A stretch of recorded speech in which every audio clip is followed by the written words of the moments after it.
What's up? Welcome back to my channel, or for the first time if you're new, I'm Sylvan, and today I'm going to be reacting to Skirk's character trailer, Lament of a Ruined World. I have been so excited for this for quite a while. If you've seen literally any of my recent Genshin stuff, you know how hyped I am for Skirk, so I'm not going to delay at all. Feel free to like and subscribe if you enjoy the video. Consider becoming a member if you want to support me a little bit extra, and let's get into this. What do you have for us, Skirk? I'm expecting something big. Yo, the narwhal immediately? As if it could last Ooh. forever. But all it takes is This is an interesting vibe already. for everything to come crashing down. Oh? This is not the vibe I expected. Is to forge ahead. Ooh, Yo? Okay, her child self. I'm loving this music. The strings, yo, okay. Lyrics. And it's a fight scene. She's just fighting heralds. Ooh, she goes into the void. You endure. Yeah. You evolve. Yeah. Ooh, the impact frames. The transformation. Oh my god. Oh, and she's fighting in Enkanomia. They went so hard for this. The block structure is interesting as a consistent visual. Oh, a whale skeleton. 2D element. We got a fucking 2D element here. What is happening? Ooh. Oh, the... Okay.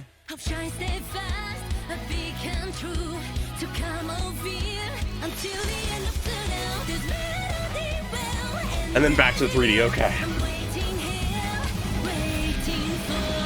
Ooh, the burst. Yo, the guitar coming in.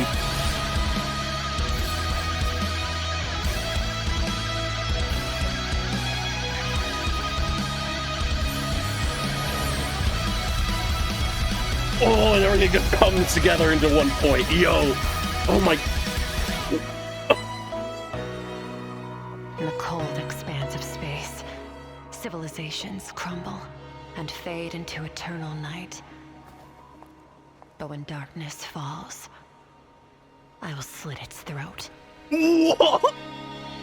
Yo. What the fuck? Though on the surface, this trailer is just a really hype fight and incredible visuals, it lives up to its name of Lament of a Ruined World. Between the lyrics to the song, some of the visuals, what Skirk is saying, there's a true sadness to this, but strength as well. Opening the trailer, we have Skirk saying, "The view of the stars, it seems timeless. The vastness of space, the stars in the sky, is something so permanent, so vast, compared to the little reality of day-to-day life, as if it could last forever." And with this, we see Skirk just watching the days go by, time passing faster than she can really do anything. To the mortal eye, this world is far more permanent than any of us. The mountains and oceans will not fall before us, let alone the stars and the sky itself. Or at least that's what we think, given our mortal state. But Skirk knows better than this. Skirk knows all it takes is an instant for that vast, incredible, timeless expanse to come crumbling down. She is from another world, a ruined world, one that has been devastated and destroyed. Presumably she is the only survivor, saved almost certainly purely by the whims or secret intentions of Sir Logi. So looking at this world that she is not from, seeing everyone act as if that which is around them will never fall, they will not witness the end of their reality, and knows that they are all wrong, that it will just take one moment for everything to fall apart. But then it's here also visually at this point where we get introduced to these blocks, this little block house or structure or whatever you want to call it, just sort of floating here, not constructed fully but in the shape. It's something that keeps coming back, and even we are ending on it at the end of the trailer. To me, I think based on how it's shown later, I think it in some way represents Skirk's childhood, her past life, her old ruined world. This life she once had that as it was being built up, she thought it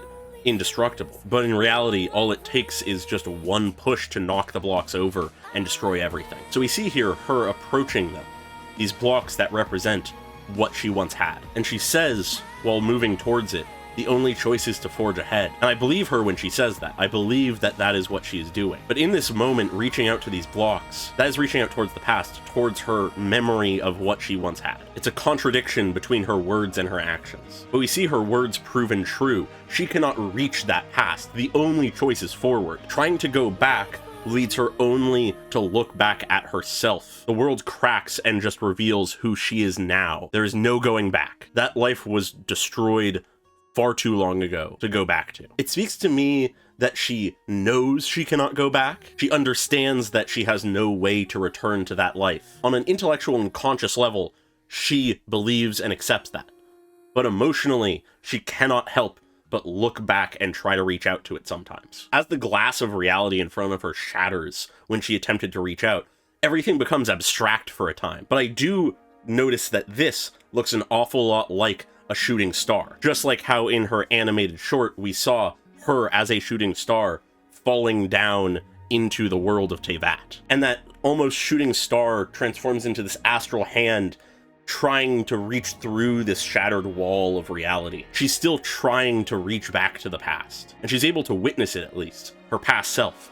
She sees her childhood, but as she makes eye contact with herself, her past self looking out to this outreached hand, it is swept away by this shadowy outline of what appears to be an Abyss Lector. Was it the Abyss that came for her world? Or is this representative of Sirtology arriving and taking her in? It's not exactly clear, and I don't think they intend it to be, but it shows that she still cannot reach that. There's far too much between her and her past. But it also serves as a transition to, in Enkanomiya, it would seem, or at least they're using it as the location, even if it's not specifically meant to be there, various Abyss Heralds, and I believe this one in the foreground is actually a Black Serpent Knight, representations of Conria, of the Abyss, and she moves forward. And as the lyrics come in, she just fights against them. Enemies that prior to now, a single one has been an incredible threat, she is fighting several of. And as she slips into the void, she asserts how you move forward. You survive. No matter what happens, you endure. Your world may fall in an instant. Everything you knew may be lost. You may be swept away to a new world that you have no connection to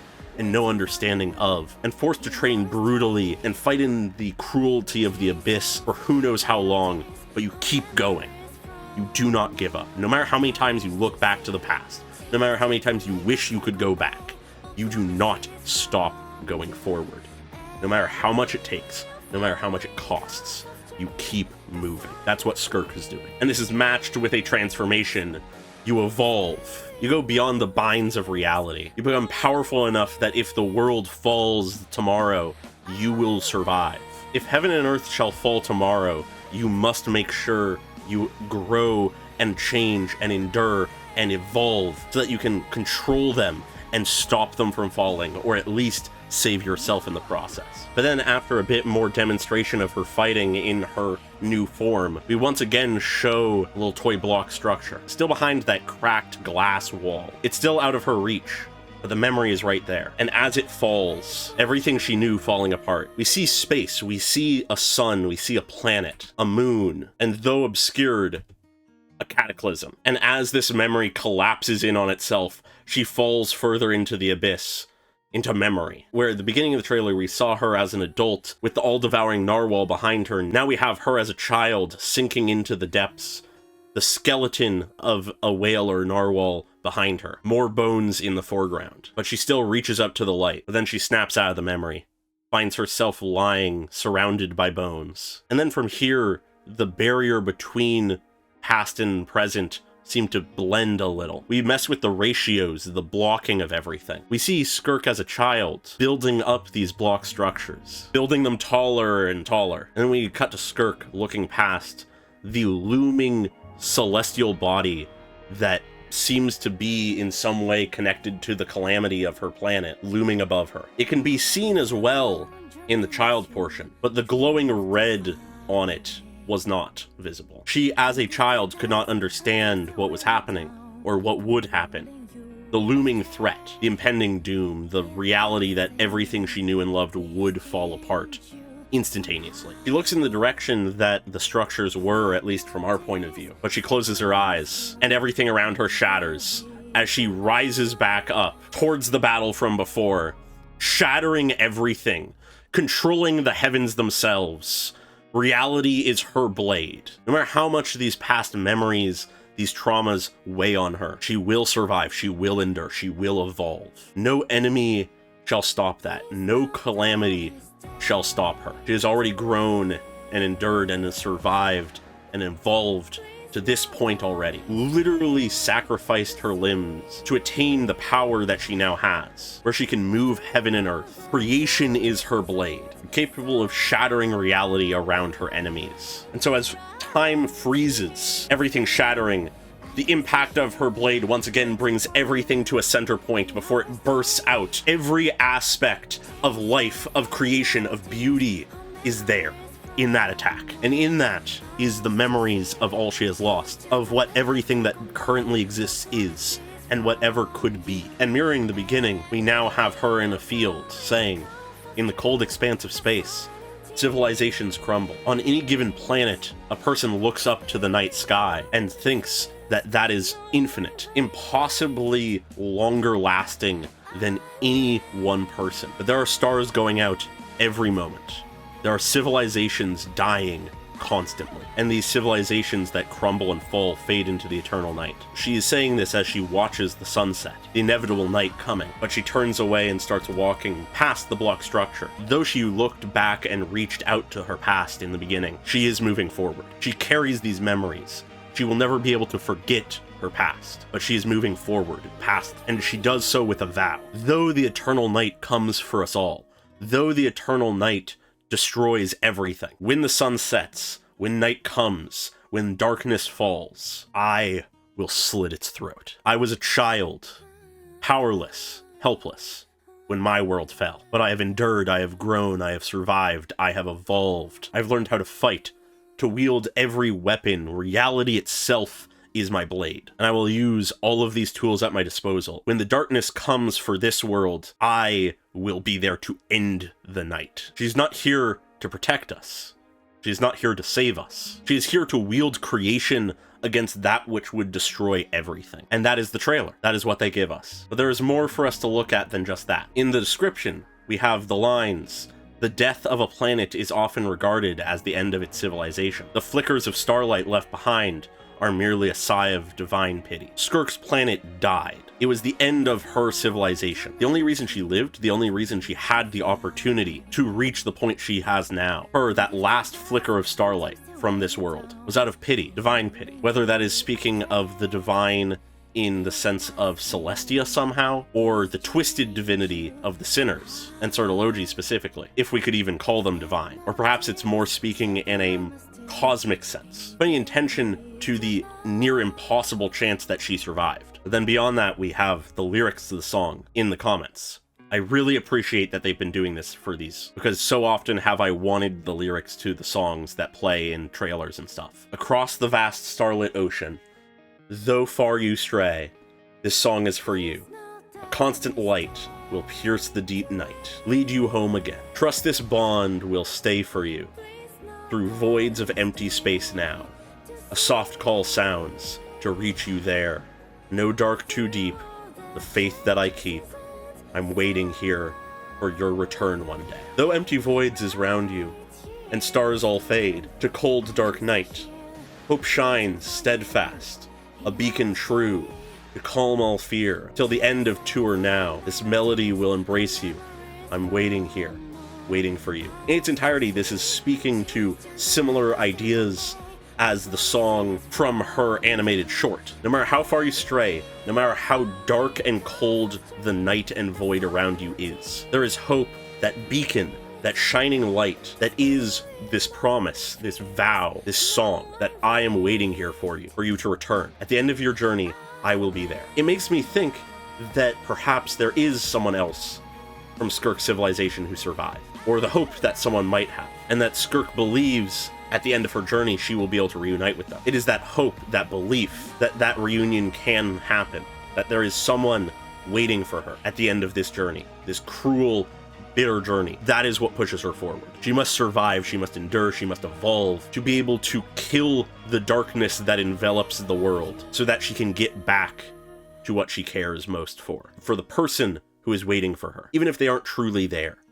That hope, that belief is what motivates her. And before I close this video out, another thing that just occurred to me is based on what we learned from the animated short. Perhaps the darkness that she is speaking of is Sirtology and the Sinners. We learned that she is seeking a way to defeat Sirtology. So what if that darkness that she is preparing to slit the throat of, that encroaching doom around Teyvat, is it the Abyss and the Sinners? I would not be surprised, but I suppose we'll have to find out. But with that, I think I will leave things here. So feel free to like and subscribe if you enjoy the video, leave a comment on your thoughts, and special thanks to my members, being Desaize and Pokelove101 at the normal tier, and Kondo Nano at the cool person tier.